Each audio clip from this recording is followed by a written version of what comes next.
What's the baseline that you guys think government should be pushing at? I think it should be a salary match essentially for any industry and any worker within that industry.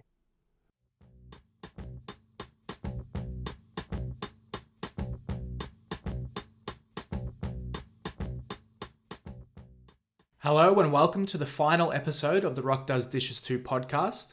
My name is Jack and thank you very much for joining us today. For this episode of the podcast, I'm joined by Caleb, Adam and Bryn. We decided it was necessary to reconvene as a group so that we can really delve deeper into some of the ways that we can make it easier for men to balance their work and family commitments. In this final episode of the series, we discuss our various recommendations and next steps for how to improve the way that men and fathers can balance their family and work commitments. At the end of this episode, we'd like to have some proposals and recommendations to put forth to make it easier for new fathers to balance their work and family commitments. Ultimately, however, we understand that this change will not happen in a vacuum. It will be up to individual fathers and men to advocate for change in this area. And we hope that at the end of this episode, we will have provided several recommendations and proposals that we believe can help make positive change happen. So with that said, it is my pleasure to present the Rock Does Dishes 2 finale episode. Like capped at a certain level, 80 grand, 100 grand, something like that. Yeah, well, it's currently all the policies or any entitlements for fathers now, it's all capped at $150,000 per Yeah. year salary. So, I mean, that's not unreasonable to keep it at that.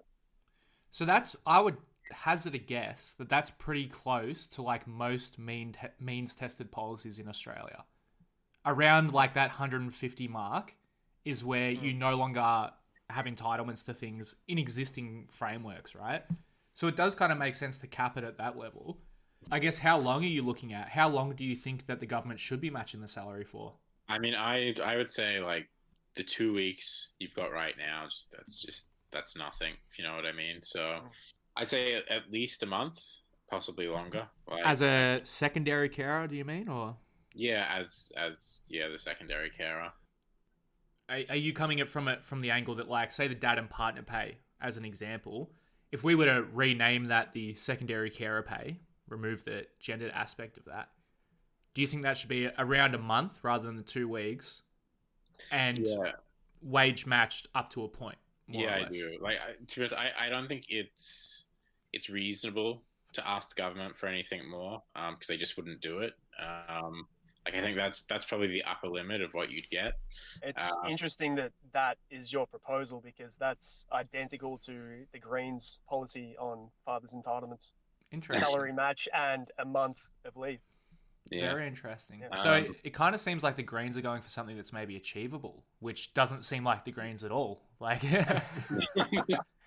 Yeah, they've actually criticised the current government's father policy has been too ambitious for some reason. I'm not too sure why. So it's almost like you said they have a reasonable policy put in place. Still adheres to the traditional family model for sure, but it's something. Bryn, I know that you were looking at how to incentivize businesses to improve their policies in this area.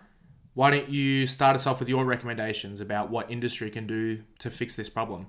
No two industries or workplaces are exactly the same. So the same solution wouldn't work for everyone. So if I said a particular flexible work arrangement was what was required, it would probably be a bit disingenuous. Specific jobs will have, specific things that they can or can't do. So instead, I focused on more of the how, in terms of how to actually build a policy and how to actually implement it. I mean, the bread and butter of it is just listen to your workforce and tailor your policy to that workforce. They're the ones that know what they need. So listen to what they have to say. I mean, in some ways, that's easier said than done. A lot of guys, might not want to talk to their management about it, what they need. They might not want to be the guy that goes into the manager's office and says, yeah, I'd like more time off work, which I think is fairly understandable. Absolutely. There's also probably men out there who haven't even thought about how much time they would want off, what conditions Yeah. they would want to have. And then I suppose the last bit of the policy building is just, what we've already been talking about, which is removing primary and secondary carer labels. So most men aren't automatically considered the lesser carer or like the babysitter. And with the implementation, there are both structural and cultural things to put in place. Like the first among them is creating a mental shift through the leadership of the company. That's something we've spoken about previously. But a big part of that is because even if you have the right policies in place, if men are afraid of the stigma that comes from using the policies, then they're not going to use them. That's right. And that's exactly what we see, is that all throughout workplaces, less than 10% of men take parental leave. No, you're exactly right. And until the mindset changes, that won't change either. So I suppose then it's the thing of how do you do that? How do you change the mindset? And again, something we've spoken about previously, male leaders need to use these policy initiatives to encourage fathers that are maybe a bit further down on the career ladder to do the same.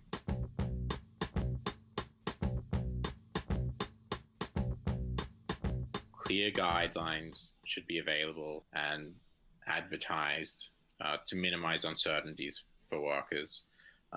They should know where they stand sort of at the get-go and what the company's guidelines are.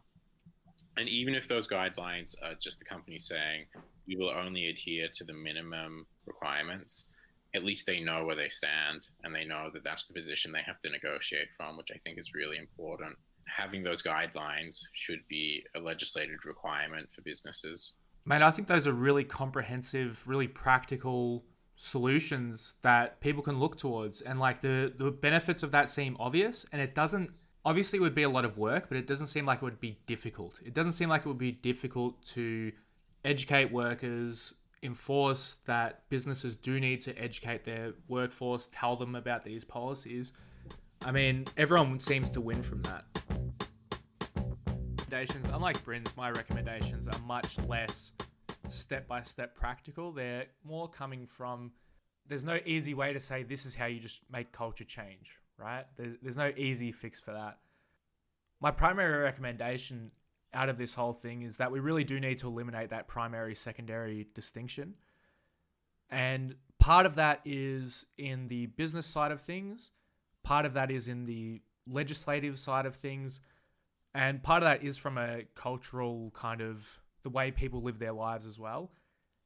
As we've already discussed, and as I talked about in my episode as well, there is such a big difference between women and men's accessibility to the existing leave programs. And anything that we can do to degender those programs, make it so that it is really accessible to men and to women, anything we can do to help that process is just going to have so many long-term benefits, including better raised children, happier fathers, happier workers, productivity. It's just, again, it's really just good for everyone.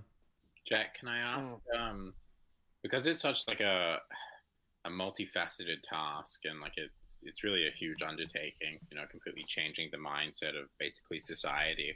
What is the first thing you tackle to get that ball rolling? One argument you could make that the best way to start this culture shift is through direct political intervention. Basically by politicians forcing a cultural change on people. Obviously, that has had some success in Denmark, but you wouldn't have to think too long and hard to think about where that's had really negative consequences elsewhere in the world.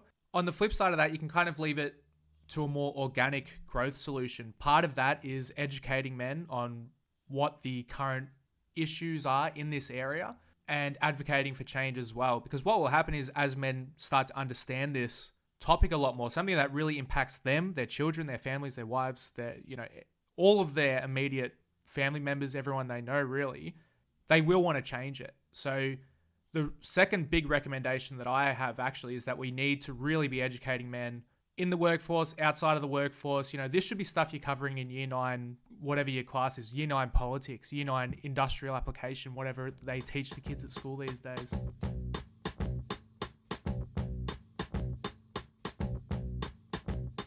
Yeah, I don't think I'm going to be able to bring anything too new to the table at this point now. I think we're all in agreement that we need better policies across the board. But one thing I continually came across in my research was that we need a change in culture, right?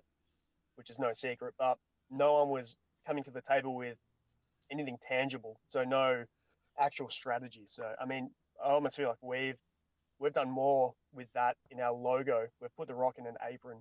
That's more than anyone's done so far, I feel like. So I'm not sure if we need targeted campaigns aimed at our demographic, right? And finding a suitable medium to play that through. So, I'm not saying like we play ads at halftime of the footy with the rock in an apron, but we do need to create some sort of visible strategy in that sense. Another one that I think you touched on, Bryn, was having clear guidelines for businesses provided by the government, right? And how to conduct parental leave policies for fathers. So they do have a pretty comprehensive best practice guide with the Fair Work Ombudsman. I think the issue itself is that this is just a guideline. So there's things like they suggest that businesses consult with employees and representatives to get a sense of their needs and ideas, and things like developing draft policies, considering enterprise bargaining agreements to formalize father leave entitlements. So I think these need to go beyond suggestions or guides. They need to be actually legislated, where a business has to come to the table with a written policy that everyone is aware of. And I think without having that legislated, it really doesn't really encourage businesses to implement, better policies for dads if they're not forced to, basically. Absolutely. I might chuck something on the end there as well, Adam. Yeah. As you were talking there, you kind of mentioned enterprise bargaining, having father's leave kind of solidified as a part of the overall enterprise bargaining agreements. I wondered then, maybe there is a role here for unions to step in as well and say, these are the things that we're going to advocate for our members. If they are going to do it through the EBA system, it really requires a negotiation between the businesses and the unions, Fair Work Commission, all of these different sectors all acting kind of in unison. That's right. And that's essentially how the birth of parental leave policies came about in Australia. That I think it needs to happen again to create a new reform.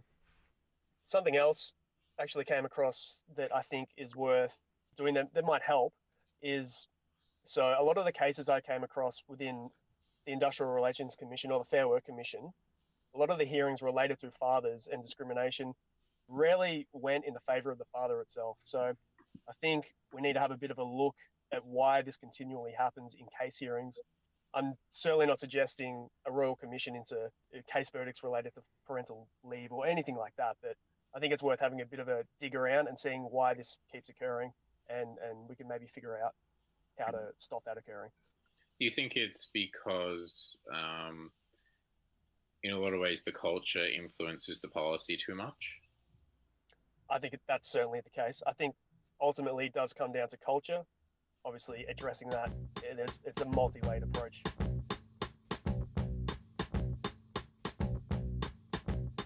I agree with most of the recommendations that everyone's made so far. So, like, we can all agree that the policy definitely needs an overhaul.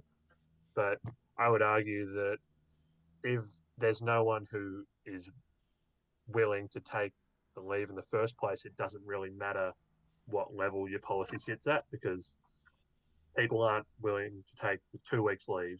So why would they want 18 weeks leave instead?